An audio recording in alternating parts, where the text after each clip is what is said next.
எல்லாம் வல்ல அல்லாஹ்வின் அன்பும் அவனின் மீதான கிருபையும் நமக்கெல்லாம் சேரட்டுமாக.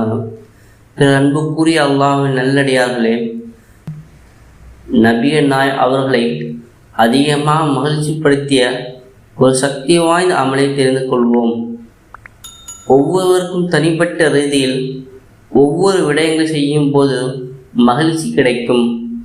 ஆனால் நபிய நாய் அவளுக்கு இப்பொழுது சொல்லக்கூடிய இந்த அமல்தான் அதிகமான மகிழ்ச்சியை ஏற்படுத்தியது என கூறியிருக்கின்றார்கள்.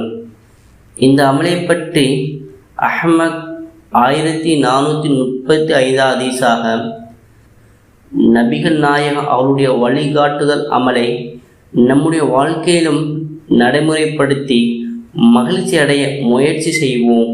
இன்ஷா அல்லாஹ். நபிய நாய் அவர்களை மகிழ்ச்சிப்படுத்த அந்த அமல் தொழுகை. தொழுகையில்தான் என்னுடைய மகிழ்ச்சி இருக்கின்றது என நபிய நாய் அவர்கள் கூறியிருக்கின்றார்கள். நமக்கு பிடித்தமான ஒரு இடம் நேரடியாக உரையாடும் போது, நம்முடைய கவலை கஷ்டங்களை பகிரும் போது நம்முடைய மனதில் எவ்வளவு மகிழ்ச்சி அடைகின்றது. அதே போலதான் இவ்வுலகில் இருக்கக்கூடிய உங்களுக்கு அதிக மகிழ்ச்சி தரக்கூடிய உறவுகளை விடவும் பல மடங்கு இரக்கமுள்ள இறைவனுடன் நேரடியாக எந்த ஒரு திரைமறைவு இல்லாமல் பேசக்கூடிய ஒரே ஒரு நேரம், ஒரே ஒரு இடம் என்றால் அது தொழுகை.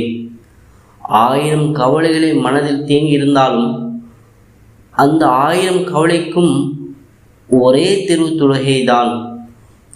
தொழுகை உங்களுடைய பாவங்களை நீக்கி உங்களுடைய கஷ்டங்களை போக்கிவிடும், உங்களுடைய கவலைகளை மாற்றிவிடும், திருப்தியான மகிழ்ச்சியான வாழ்க்கை வாழ வழிவகுக்கும். எனவே இன்ஷா அல்லாஹ் நபிய நாய் அவளை மகிழ்ச்சிப்படுத்திய தொழுகை அந்த ஆவல் நமக்கும் பிடித்ததாக மாற்றுவோம். அல்லாஹ்விடம் நெருங்கும் அந்த தொழுகை நம்முடைய எல்லா தேவையிலும் அல்லாஹ்விடம் முறையிடுவோம், பாவ மன்னிப்பு கூறுவோம், மகிழ்ச்சியான வாழ்க்கையை ஆரம்பிப்போம்.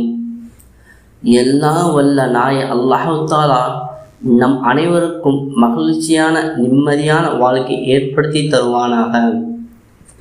இதே போன்ற வீடியோக்கள் உடனுக்குடன் கிடைக்க நம் சேனலை சப்ஸ்கிரைப் செய்து பெல் ஐக்கானை கிளிக் செய்து கொள்ளுங்கள். மறக்காமல் லைக் அண்ட் ஷேர் செய்து கொள்ளுங்கள்.